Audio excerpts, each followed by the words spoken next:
Dans l'épisode sur les Vikings, on a vu que certains Scandinaves avaient choisi la route de l'Est. Ce sont eux qui vont être à l'origine du premier État de Russie.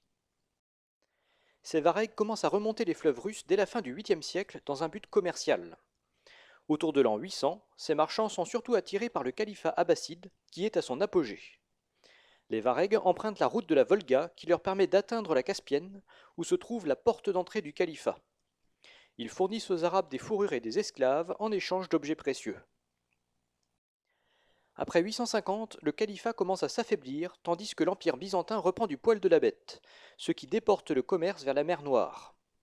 Du coup, la route du Dniepr commence à supplanter celle de la Volga.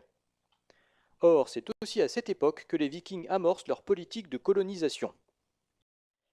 Pour résoudre la surpression démographique, les cadets sont invités à partir au loin pour fonder de nouveaux domaines, en Angleterre, en Normandie, en Islande ou en Russie. La ville de Novgorod est fondée vers 860. Ça permet aux Varegs de se faire des esclaves et des fourrures directement sur place avant de les emmener à Constantinople.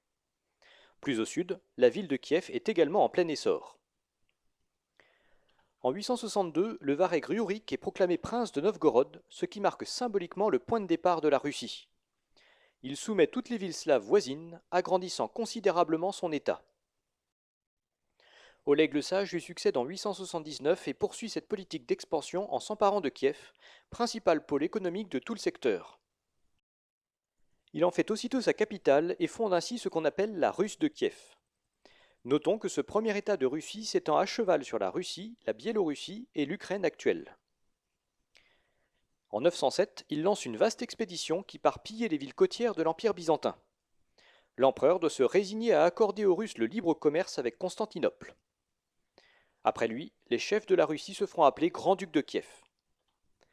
Notons qu'à cette époque, les Varegs commencent à fusionner avec la population slave jusqu'à former un peuple russe homogène. Il subsiste quand même un problème. Pour commercer avec Byzance, il faut traverser le Khanat khazar qui est un intermédiaire très ennuyeux. Les relations entre les deux puissances sont en dents de scie.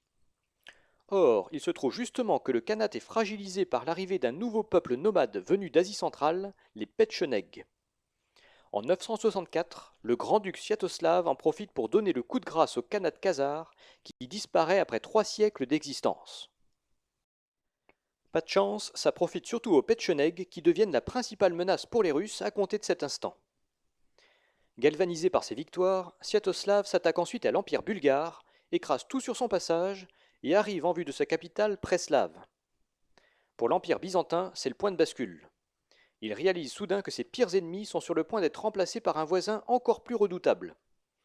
Aussi décide-t-il de soutenir les Bulgares in extremis, obligeant les Russes à repartir dans leur pénate.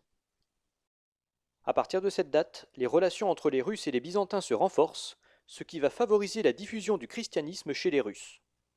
Ce bouleversement culturel va ouvrir une nouvelle page dans l'histoire de la Russie. En attendant, on va reporter notre attention sur l'Empire byzantin qui a tout l'air de s'être remis de sa longue convalescence.